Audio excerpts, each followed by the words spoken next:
আমরা এখন পর্যন্ত যতজন শহীদ এবং আহতকে আমাদের ফান্ড দিয়েছি প্রত্যেকটি টাকা আমরা আমাদের জায়গা থেকে স্বচ্ছতার সহিত হিসাব দিতে পারবো এবং এই হিসাবের জন্য আমরা যে কোনো সময় আমাদের জায়গা থেকে প্রস্তুত। স্বাস্থ্য মন্ত্রণালয়ের যে ডেটা যে শিটটি রয়েছে সেই MIS এ আসলে ডেটা সেন্টার যেটি, সেখানে এখন পর্যন্ত ভেরিফাইড শহীদের সংখ্যা 826 জন।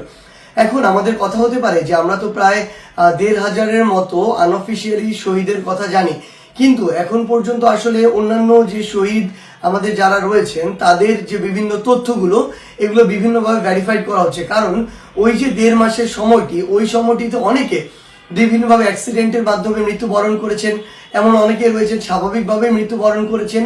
তো আমাদের আসলে এমন অনেক কেস আমরা আমাদের জায়গা থেকে পাচ্ছি যেগুলো তাদের জায়গা থেকে ওই টাইমে অন্য কোনোভাবে তারা মৃত্যুবরণ করেছে, কিন্তু শহীদের এই ক্ষেত্রে তারা নাম লিস্ট করতে চাচ্ছেন। তো এই বিষয়গুলো আসলে ভেরিফিকেশন চলছে। এটি স্বাস্থ্য মন্ত্রণালয় প্রত্যেক জেলার জেলা প্রশাসন এবং সিভিল সার্জনের মাধ্যমে এই ভেরিফিকেশনটি করছে। ভেরিফিকেশন এখন পর্যন্ত শেষ হয়েছে 826 জনের, এবং এই 826 জনের মধ্যে আমাদের ফাউন্ডেশন থেকে এখন পর্যন্ত 647 জন শহীদকে আর্থিক সহযোগিতার যে চেক, সেই চেকটি দেওয়া হয়েছে। এখানে গুরুত্বপূর্ণ কিছু বিষয় রয়েছে। আমাদের অগাস্টের 5 তারিখে আমাদের এই অভ্যুত্থানটি হয়েছে, তার মানে অগাস্টের 5 তারিখ থেকে কিন্তু এই ফাউন্ডেশন কাজ শুরু করেনি। সেপ্টেম্বরে এসে এই ফাউন্ডেশনের প্রক্রিয়াটি শুরু হয়েছে এবং অক্টোবরের 1 তারিখ থেকে প্রথম ফাউন্ডেশন থেকে কোনো একজন আহতকে ফাউন্ডেশনের অর্থ থেকে সহযোগিতা করা হয়েছে। অক্টোবরের 15 তারিখে প্রথম ফাউন্ডেশনের অফিস নেওয়া হয়েছে এবং অফিস চালু হয়েছে। অর্থাৎ অফিস চালু হওয়ার পূর্বেই ফাউন্ডেশনে যখন কিছু অর্থ আসে, সেই অর্থ দিয়ে আহতদেরকে এবং শহীদ পরিবারকে সহযোগিতা করা শুরু হয়েছিল।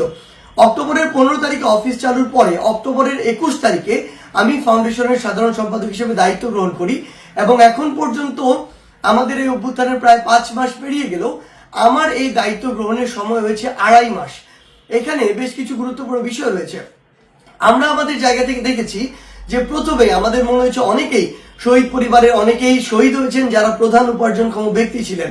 সেই জায়গা থেকে শহীদদেরকে প্রায়োরিটি দিয়ে আমরা প্রথম জুলাই শহীদ স্মৃতি ফাউন্ডেশনের পক্ষ থেকে পুরো বাংলাদেশের প্রত্যেকটি বিভাগে আমরা একটি করে প্রোগ্রাম করি। শহীদ পরিবারের পাশে বাংলাদেশ, আমরা ঢাকা বিভাগে 2টি প্রোগ্রাম করি, বাকি 7টি বিভাগে একটি করে, মোট 9 সপ্তাহের 9টি শনিবারে 9টি প্রোগ্রাম করি।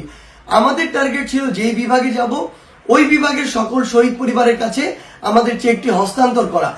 আমরা এই পদক্ষেপটি অনেকে অনেকভাবে আমরা দেখলাম যে তারা বলছে যে এখানে প্রত্যেক সপ্তাহে একদিন করে বিভিন্ন বিভাগে যাওয়া হচ্ছে ট্যুর দেওয়ার জন্য, কিন্তু এই ফাউন্ডেশনের সাথে আমি যে সময়টুকু আছি, আমি এটুকু দায়িত্ব নিয়ে বলতে পারি যারা 35 জন ওই ফাউন্ডেশনে এখন কাজ করছে তারা 5 দিন অফিস করে। এই অফিস টাইম 10টা থেকে 6টা হতে পারে, কিন্তু তারা তাদের জায়গা থেকে 10টা থেকে রাত 10টা, ইভেন রাত 12টা পর্যন্ত তাদের জায়গা থেকে এই কাজগুলো করে।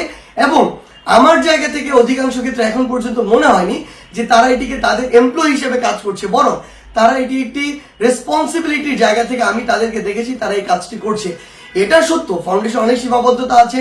একটি ফাউন্ডেশন আগে থেকে কিন্তু এরকম তৈরি হওয়ার কিছু ছিল না যে আগে থেকে অফিস ছিল, জনবল ছিল, ইনস্ট্রুমেন্ট ছিল, অবকাঠামো ছিল, এরকম কোনো কিছু ছিল না। এই ফাউন্ডেশনের সবকিছু প্রয়োজনের ভিত্তিতে হয়েছে। প্রথম 7 জন এমপ্লয়ি নিয়ে কাজটি শুরু হয়েছে, পরে এটি 15 জন হয়েছে, 25 জন হয়েছে, এখন 35 জন আছে। এবং এখানে যারা মানুষজন কাজ করছে তারা কিন্তু এই কাজগুলোর পূর্বে কেউই করেনি। সো এভাবে আহতদেরকে কেউ এইভাবে ডিল করেনি, এমন আহতদের ডিল করেনি, এমন শহীদ পরিবারকে ডিল করেনি। সো এই যে সামগ্রিক বিষয়গুলো সবাই সবার জায়গা থেকে এই বিষয়গুলো নতুন করে যেহেতু ডিল করছে, সেই জায়গায় প্রত্যাশিত যে গতিটি আমরা প্রত্যাশা করি হয়তো সেই জায়গায় কিছুটা সীমাবদ্ধতা আছে। পর্যন্ত আমরা প্রায় 75 to 80% শহীদ পরিবারের কাছে আমাদের জায়গা থেকে পৌঁছাতে পেরেছি। এখন যদি আমরা আমাদের আহত যোদ্ধাদের কথা বলি, এখন পর্যন্ত MIS এ তাদের জায়গা থেকে আহতদের লিস্টে আহত রয়েছে প্রায় 11,300 জন। আমরা আমাদের জায়গা থেকে ফাউন্ডেশন থেকে এখন পর্যন্ত আহতদেরকে ফান্ড দিয়েছি 1800, মানে প্রায় 2000-এর কাছাকাছি। এখানে সংখ্যা এবং দেওয়ার মধ্যে একটা কিন্তু বড় পার্থক্য রয়েছে। এই পার্থক্যটার কারণ আসলে কি? আমাদের ফাউন্ডেশনে এখন পর্যন্ত প্রায় 2000 অ্যাপ্লিকেশন জমা পড়েছে, যেই কাগজগুলো আহতদের জন্য আমরা চেয়েছি। এই 2000-এর মধ্যে আমরা এখন পর্যন্ত 1807 জনকে দিয়ে ফেলেছি। আমাদের প্রায় 200 জনের মতো বাকি রয়েছে। বাকিদেরকে আমরা বিভিন্ন ভেরিফিকেশন প্রসেসের কারণে এখন পর্যন্ত তাদেরকে হোল্ড রয়েছে। কিন্তু এই যে MIS এ 11,000 রয়েছে, এই 11,000-এর মধ্যে 2000 কেন? আমরা আমাদের জায়গা থেকে এমআইএস হচ্ছে স্বাস্থ্য মন্ত্রণালয়ের যে ডেটা, যে লিস্ট, ডেটা সেন্টার, সেখানে আমরা একাধিকবার বলেছি, আপনারা যদি এই 11,300 জনকে মনে করেন যে তারা আপনাদের জায়গা থেকে ভেরিফাইড, এমআইএস কাজ করে স্বাস্থ্য মন্ত্রণালয়, জেলা প্রশাসন, জেলা সিভিল সার্জন, এই 3টে স্টেক হোল্ডারের সমন্বয়ে। আপনারা যদি মনে করেন আপনাদের এটা ভেরিফাইড, আপনারা এই লিস্টটা একটা গ্যাজেট আকারে প্রথম ধাপে প্রকাশ করুন। আমরা তাহলে ফাউন্ডেশন থেকে 11 দিনে 11,000 আহতকে আমাদের ফান্ডটি দিয়ে দিতে পারবো। কিন্তু এখন পর্যন্ত তারা কনফার্ম হতে পারছে না যে 11,000 ভেরিফাইড কিনা। তারা পুনরায় এই ভেরিফিকেশনের জন্য জেলা প্রশাসনের কাছে পাঠিয়েছে, সিভিল সার্জনের কাছে পাঠিয়েছে। এই কারণে তারা যদি গেজেটটি প্রকাশ করতে পারছে না, আমরা এটিকে শতভাগ সত্য নিয়ে আমাদের ফান্ডটিও দিতে পারছি না।